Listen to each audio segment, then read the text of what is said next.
It seems like Ferrari are taking a leaf out of Mercedes' huge bag of tricks by introducing a new suspension or elements within their suspension on the SF24 in 2 weeks' time at the Belgium Grand Prix at Spa-Francorchamps. Now, it's going to potentially be very similar to that of the suspension upgrade in which Mercedes brought to their W15 a couple of rounds ago at Austria.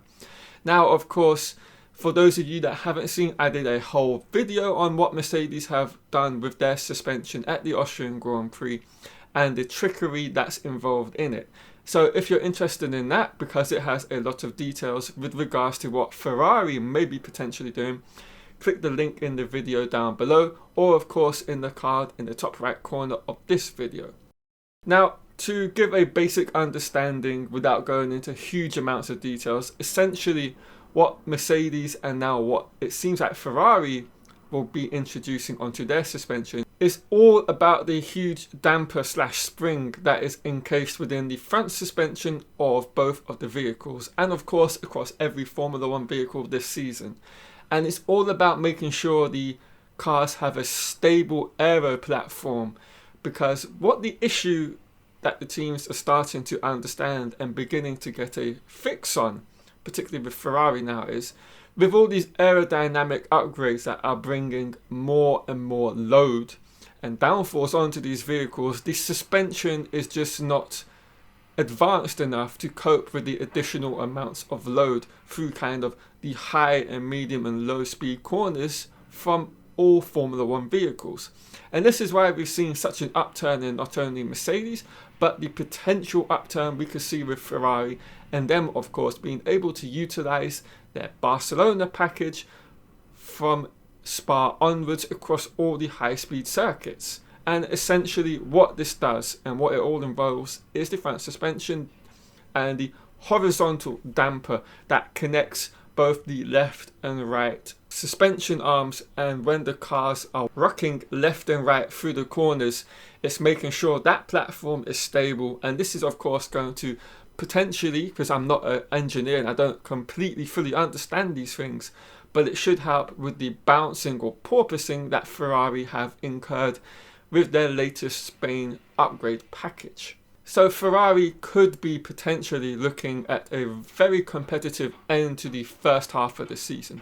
But of course this is going to have a knock-on effect for the remainder of the season as well.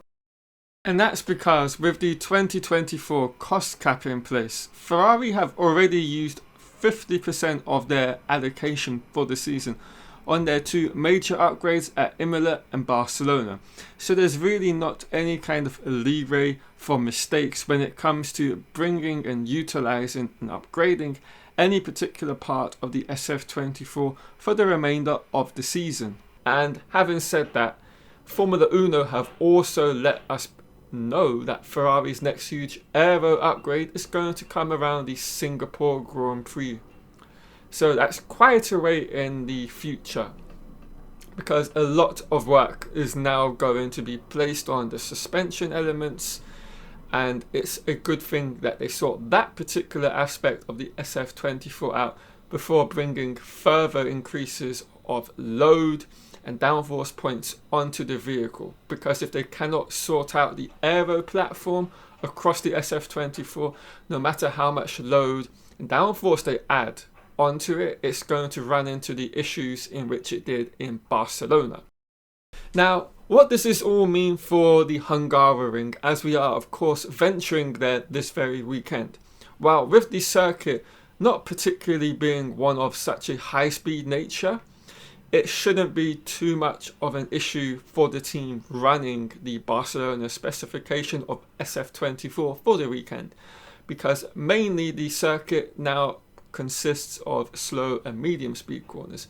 And in fact, with this current era of ground effect cars in Formula 1, slow speed corners by kind of natural nature have kind of evolved into medium speed corners, and the medium speed corners in sector 2 are now the high speed corners. But they're not corners in which a Formula 1 car spends a lot of time in, like the long sweeping radius corners at which you see at Silverstone and we saw in Spain.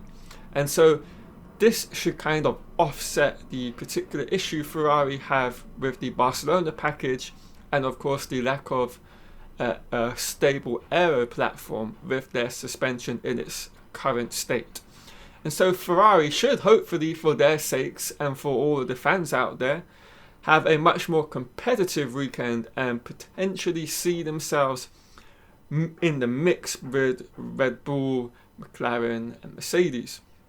Now of course that's not me saying they're going to go and get pole position or win the race, but they should be a lot more competitive and be in the ballpark to be within that leading trio of teams. So Ferrari should be on for a much better weekend in all aspects, and the same should be the case when it comes to Belgium, when we will hopefully see the upgrades on the Ferrari's suspension. Now, one other thing to note with the suspension, much like Mercedes, it's not going to be announced in the upgrades in which the FIA always showcase on the Friday of a race weekend. It's going to be much like Mercedes was, and it's hidden, and it's only for journalists and photographers to notice and spot these changes, in which people like myself can make videos on them. Well guys, that's the video. I'm going to wrap it up here. Now of course, if you've enjoyed the video, do of course leave a like on it. If you have any comments you wish to leave, of course do so as well. And if you happen to come across this video by chance today, subscribe to the channel if you enjoyed it, and of course turn on notifications. Well guys, that's the video, and I will catch you all later on this Friday with upgrade videos for all the top major Formula 1 teams. I'll see you then.